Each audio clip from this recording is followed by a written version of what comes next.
Years ago, and my little brother came out from New York City to visit me in Santa Barbara, and we were walking along the beach, and above our heads there were these people doing this sport called paragliding.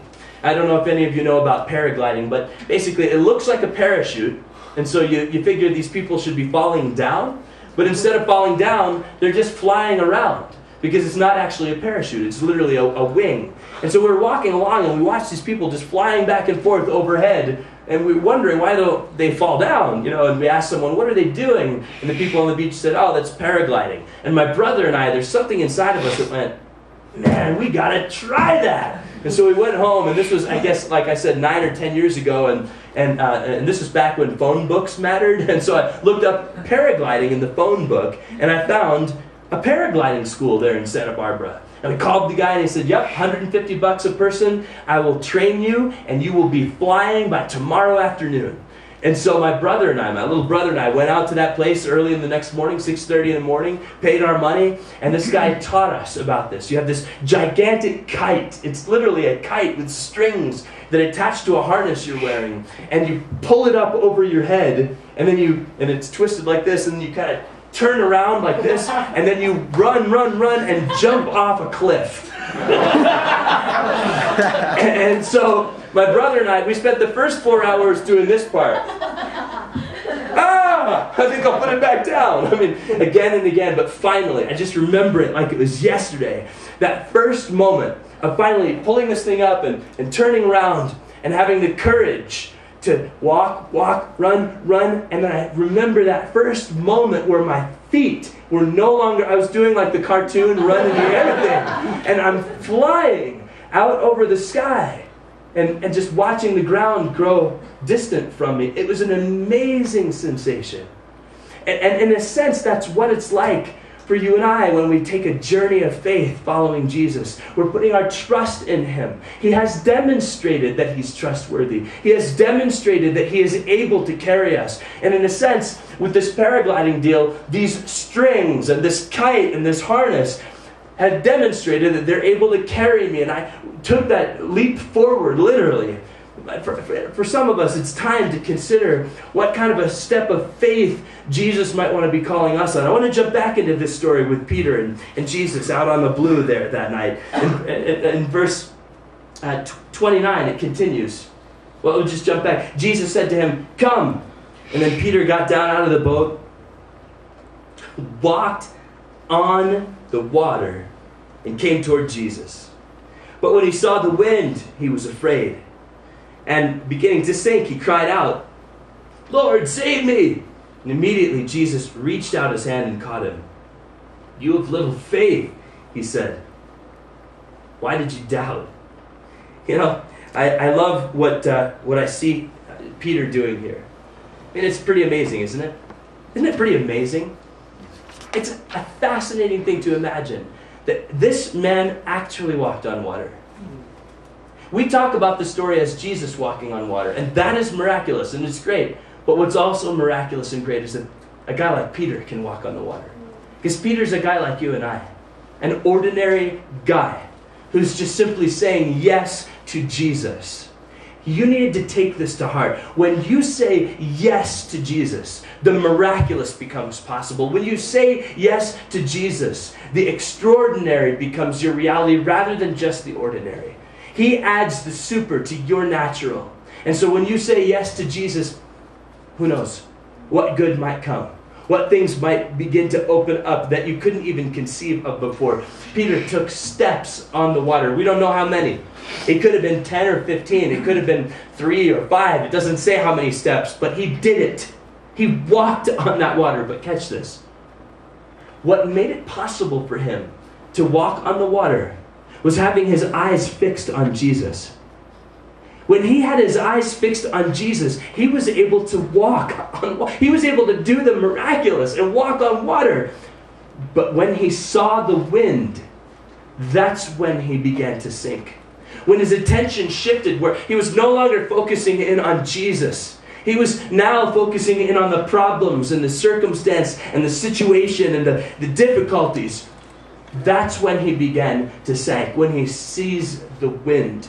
You and I, in our lives, If we can keep our gaze focused on Jesus, He will continue drawing us to Himself. And we will continue making progress over the stormy things that we are dealing with and facing. But when we allow our own attention to be captured by the garbage that we're having to deal with, the difficulty in the circumstance, the health thing that we're struggling with, whatever the case might be, and allow that to captivate our attention is no longer on Jesus, the one who makes walking over that storm possible. And some of us may even need to tonight repent and say, Jesus, I've shifted my gaze completely to the difficult stuff, to the problems here and there, instead of seeing you and focusing on you. And some of us, we need to keep our gaze focused on Him because it's what makes it possible for us to walk on water. But Peter sunk. So let's talk about that. The truth is, Peter failed, didn't he? He failed, right? I mean, the word sink is a pretty strong word. That's what he started to do, just sink. He failed. But you know what's great? Is that Peter's failure shows us something. That it's okay to fail. And it really is okay to fail. That there's a place for it, even in the kingdom of God. Sometimes we think that there's no place for failure, and if we do fail, we don't want to admit it. We want to keep it a secret, pretend it didn't happen. But look, it happens. It happens. Peter, come on, the rock, right? But he failed miserably here. But Peter knows the glory of what it's like to be picked up by the glorious Son of God. So I just want to say this to you tonight, a second point if you're taking notes. Don't let failure hold you back from the journey. Don't let failure hold you back from the journey. The fact is, every one of us in this room are going to face deals where we fail. It might be hidden, it might be private. We might not even want to let anyone else in on the secret, but we fail. What then? We follow what Peter did. We allow the loving hand of Jesus Christ to reach out to us, because that's what He does. And to pick us up, because that's what He does when we fail. And to draw us unto Himself, because that's what He does. He grabs hold of us. When we fail, when we're sinking, He is able to pick us up. And it's what He wants to do for every one of us in this room. Don't let failure hold you back from the journey. You know, my dad died 2 years ago, but my dad had polio. When he was 14 years old, he got polio. When he was 14, he was one of the starting guys on his high school football team out in Iowa. So he was a great football player, and he told me the story of the day he got polio. Polio is this virus that attacks the nervous system. And he was out there at football practice, and suddenly he couldn't walk anymore. He was falling down left and right during practice. And it was embarrassing to him because he's, freshman on the varsity team, and he's falling all over the place. Well, he fell so much that at the end of the practice, he couldn't get up again. And the other guys were leaving, and he said, "What's wrong with you? Do you need some help?" And he said, "No, I don't need any help. I'm fine." And he was not fine. He told me that he had to drag himself by his elbows all the way home because his legs no longer worked. And by the time he got home, his mom and dad, they recognized what was happening because polio was endemic in this country at that time. And they realized he's being attacked by polio. They rushed him to the hospital, and they applied that hot steam treatment. That's all they had at the time to kill the virus before it worked its way up further up his spine. Polio left my dad paralyzed from the waist down, from 14 on. In a sense, he was marked for failure by the world that he lived in. Because the world of those days took a guy that was paralyzed from the waist down and said, "You're a cripple. You can't do anything." What I love is that I have a legacy in my family of a father who said, no, I'm not going to let this apparent failure keep me from moving forward. He accomplished his MBA from Columbia and his JD from George Washington University, and became a lawyer. I mean, my dad did some good stuff and didn't let the failure hold him back from the journey. It's important to consider this. And I was thinking about this polio. The guy who came up with the vaccine for polio, his name is Jonas Salk. And the story goes that Jonas Salk tried 200 times to come up with a vaccine for polio. And 200 times, that's a lot of times to miss it, isn't it? Don't you think if you're trying to invent this thing that's going to cure something, after 50 times, you'd be like, you know what? I think I'll throw in the towel. I don't think it's going to happen. 200 times. And on the 200th time, he was interviewed by someone. And the interviewer said, Mr. Salk, how does it feel to have failed 200 times in your quest to find a cure for polio? And Salk replied, I didn't fail 200 times. I succeeded 200 times in discovering how not to cure polio. I just love that. The fact is, he did, I think it was the 211th time or so that he found the vaccine for polio, which probably most of us in this room have had.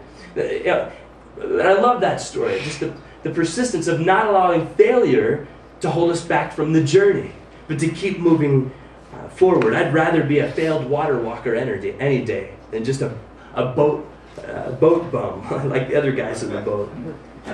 Another story like this, Sir Edmund Hillary, one of the first guys, Westerners anyway, to scale Mount Everest. Everybody knows him as the guy who was one of the first to scale the mountain, but what people don't maybe hear about so often is that there were 4 attempts that he made that were unsuccessful before he ever was able to scale Everest and make it to the top. And the story goes that after one of his failed attempts, where he made it about 3/4 of the way up and had to come back down, he was down at base camp and he's looking up at this mammoth mountain and he shakes his fist at it and he says, "Mountain, I will get you yet. I will defeat you yet because you're not getting any bigger, but I'm still growing." And I just love that heart of perseverance to say, I'm going to keep going and I'm not going to let the failure hold me back from the journey. This happened. He sunk. Peter sunk. But he also had walked on water, and let's not forget it. It's a wonderful thing to fail forward in a walk of faith with Jesus. And I think that some of you, right now, your soul has never really experienced the fulfillment that can only come when you do have the courage to get out of the boat, whatever that boat is, to follow Jesus into a deeper place of making a difference, maybe in other people's lives, maybe even for your own soul's sake. And whether you walk on the water, proverbially, or sink, almost is inconsequential. What matters is having the courage to take the step. And if you walk on the water, great. But if you sink and you're picked up by the loving arms of Jesus, even better. It's great when it happens. I remember when I was a kid, my dad bought us a canoe. A bunch of other people had big motorboats. We couldn't really afford a motorboat, but my dad got us a canoe. And we went down to the lake, Mercer County Park Lake, one day when we first got the canoe. And my dad and I got in this canoe, and we went out into the middle of the lake, and I think I was goofing around, I don't know, but anyway, the canoe tipped over, and me and my dad were both in the water. And my dad had these metal braces on his legs, because that's how he walked, these metal things that connected all of his joints together, and we were sinking. My dad was holding on for dear life to the edge of that canoe, and I didn't know what to do. I was 11, but the Coast Guard came, or the Lake Guard, or whatever came, and picked us out of the water and dragged us up onto their boat. And it's a great thing when you do get rescued. But it's a great thing also to do the thing that you're made to do and wanting to do. I hope that some of us will begin to feel God stirring up in us courage to take a step of faith. Back to Matthew 14 to see how it ends. So Jesus reached out his hand and caught him and said, "You have little faith." And then when they climbed into the boat, the wind died down. And then those who were in the boat worshipped him, saying, "Truly you are the Son of God." When they had crossed over, they landed at Gennesaret. And the men of that place recognized Jesus. And they sent word to all the surrounding country, and people brought their sick to him and begged him to let the sick just touch the edge of his cloak. And all who touched him were healed. You know what's amazing to me about this is that after a miracle of this size, Peter does what really is the most right thing to do. He worships. He worships. I mean, we might not recognize it as such, because it's like, hey, where's the guitar and the overhead, you know? But he worships. He has this moment of acknowledging Jesus for who he really is. He says, you're the Son of God. You truly are the Son of God. He gets it. And so that may be the third point I'd want to leave you with tonight. In taking a step of faith, in getting out of the boat to be the change, acknowledge God for who he is. Acknowledge God for who he is. The one who is sovereign over absolutely everything. The one who orders everything. The one who even orders the opportunities that come your way in your life. The one who sets in motion even the capacity for you to have the work that you have, to have the opportunities for ministry that you have. Acknowledge God for who he is. And most poignantly, acknowledge Jesus for who he is. The Son of God. Not just a good moral teacher, not just a guide among many, but the one who is the way and the truth and the life. Acknowledge him for who he truly is. I want to wrap it up with a story of another kind of world-changing person, another reference point in history of somebody who said, I will be willing to be the change. This guy's name was Adoniram Judson. And so Adoniram Judson was born in 1789, and he was just a punk kid, but God got a hold of him when he was around 18 years old or so. And he found himself saying, all right, I want to go to India to be a missionary. And he ends up, just before going to India to be a missionary, he finds this girl, Anne, and he falls in love with her. But he knows that Anne's got to go with him to the mission field. That's just how it's going to be. And so he goes to Anne's father to ask for this girl's hand in marriage. And listen to what he said. It was recorded that he went to her father and he said this. He said, I have now to ask whether you can consent to part with your daughter early next spring, to see her no more in this world. Whether you can consent to see her departure to a heathen land, and her subjection to the hardships and sufferings of a missionary life. Whether you can consent to her exposure to the dangers of the ocean, to the fatal influence of the southern climate of India, to every kind of want and distress, to degradation, insult, persecution, and perhaps a violent death.